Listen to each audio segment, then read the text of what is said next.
Well, good morning, everybody, and welcome back to Saturday Morning Glory with Lady G. How is everybody doing? How did y'all sleep last night? Did y'all get y'all proper amount of sleep? Because you know we need our proper amount of rest so we can get up and defeat the challenges that we're going to have throughout the day. And y'all know we're going to have some challenges, right? Well, y'all, before we get into what we're getting into, let me tell you what I'm drinking.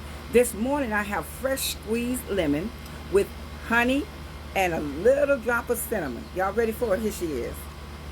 That is fresh squeezed lemon, honey, and a little bit of cinnamon. Let's taste and see how she going. How she tastes. Y'all. Y'all, can y'all see that? That is so good. Well, yeah. Okay, all right, y'all. Let's go ahead and get into what we came to get into. I hope that everybody is doing well. Listen, y'all know what's y'all. I'm pretty sure most of you have already heard what's going on in the news and what happened at that little restaurant between the lady, Miss Hood, and the other gentleman. It's so much going out in the world. It's like you can hardly go out anywhere without running into a situation, hearing about a situation.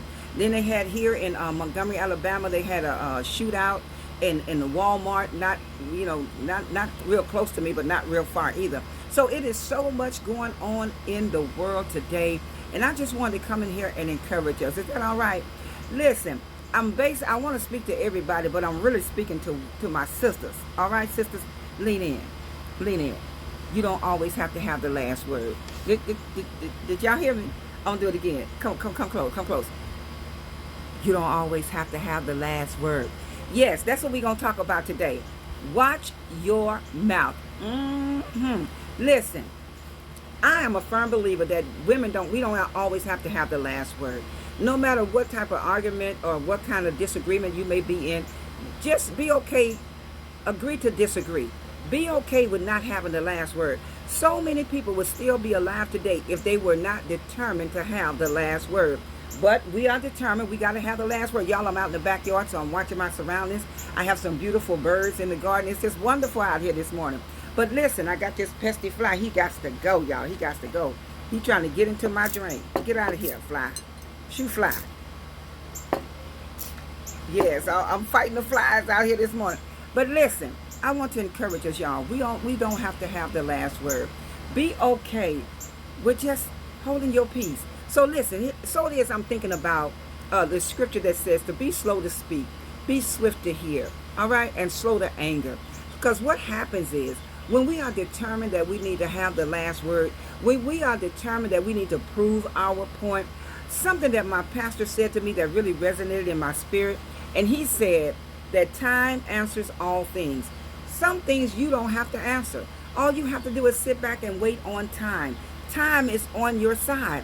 But just like with the altercation in that restaurant, if both of them had just held their peace, been okay with not being okay, just been okay with not having the last word, somebody still would have been alive, probably been alive today. Somebody would have lived to tell the story another day. But because sometimes we don't have temperance, we don't have what is called self-control, we have to get in control of ourselves and not be so determined that you're going to hear my side of the story. You're going to hear what I got to say. In the book, y'all, and if those of you that know me, that's been listening to me for a while, watching me for a while, y'all know when I say the book, I'm talking about the Bible. And in James 1:19, it says, let every man be quick to hear, slow to speak, and slow to anger. What happens is a lot of times we don't take time to listen. We don't take time to hear what the other person is saying. So many of us, we are just listening waiting for the opportunity to respond. But it's okay not to respond. It's okay to not have the last word. A good friend of mine taught me something, and he said, no answer, no response is an answer. Sometimes you don't have to respond to people, and they'll get your message. They'll understand what you're saying. So I just want to come on here and encourage us. Be okay with not having the last word.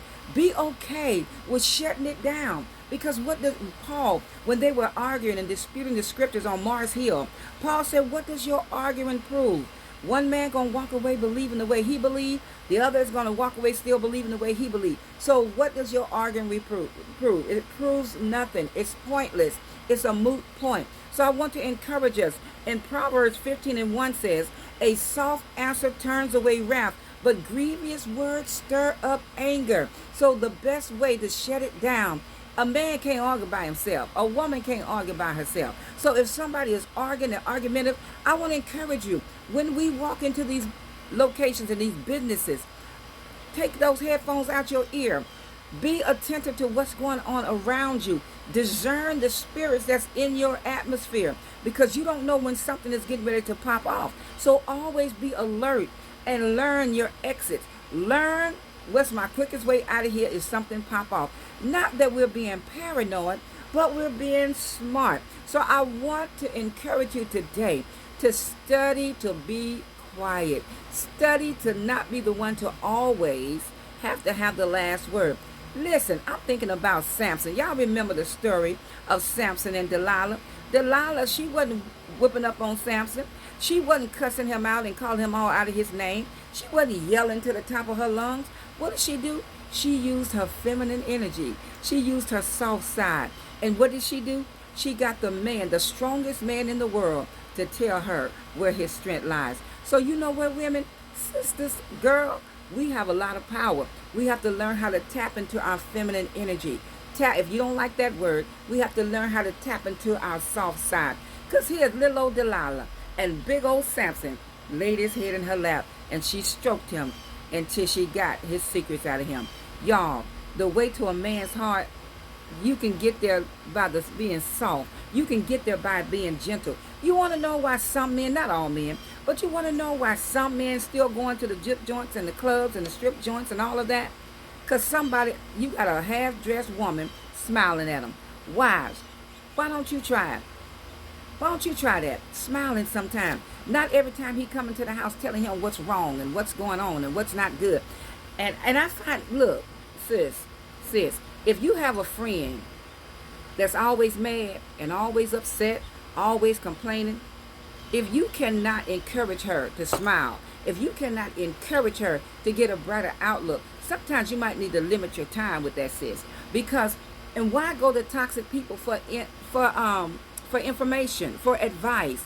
Don't go to toxic people for advice. Find people that are living the life that you would like to live and ask them for advice. A woman, a sister that's always happy, upbeat, ask her, why you always happy? Why you always smiling? Don't go to the one that's mean, look like she's been eating on sour grapes and rotten onions, and ask her, how do you have a good day? She don't know. She can't tell you. So I just want to encourage us on today is to study to be quiet. Watch your mouth. You don't always have to mouth off. We don't always have to have the last word. We don't always have to prove our point, because time answers all things. So ladies, our assignment for next week is to start learning, teaching ourselves how to tap into our soft side, how to tap into our feminine energy. And those people that drain us, I call them vampires. They're always negative. They never have anything good to say. They're always going through. They're always down in the dumps. I need to limit my time with those type of people, because either they're going to pull on you or you're going to pull on them. So I just came into the garden this morning to encourage you. Watch your mouth. Watch your energy. Watch who you're hanging around with. Be watchful. The book says we should watch and pray. So watch and pray, y'all. Watch those folks, okay? Watch them. When you go into the store, watch people. When you go into a restaurant, listen to the conversations. And if they get loud and they're getting out of control, then you know it's time for you to exit. I'm looking at these birds over here. It's time to exit, okay? So I just wanted to come into the garden to encourage you. Tap into your soft side. Tap into your soft energy. Be like Delilah. Don't use it for bad, but use it for good. You can have the strongest man eating out of your hands. And just by being gentle, just by being soft-spoken, just by being kind. Let's try that this week, all right? Let's try to tap into our feminine energy, our soft side, and see where that gets us. Am I talking about being a doormat? And am I talking about letting people just walk over you? No, I am not. There are times when you got to stand up and let your voice be heard, but not all the time. Not every time you open your mouth. Not even with our family members. Let's start trying it with our family members and with our church families. Let's try it with them. A soft answer turns away wrath, but grievous words stir up anger. Let's tap into our soft side. All right, ladies? God bless you. I want y'all to have a blessed and wonderful day. But I want you to have a wonderful day. You got it on purpose. Until the next upload, y'all have a blessed and wonderful day. Later, y'all.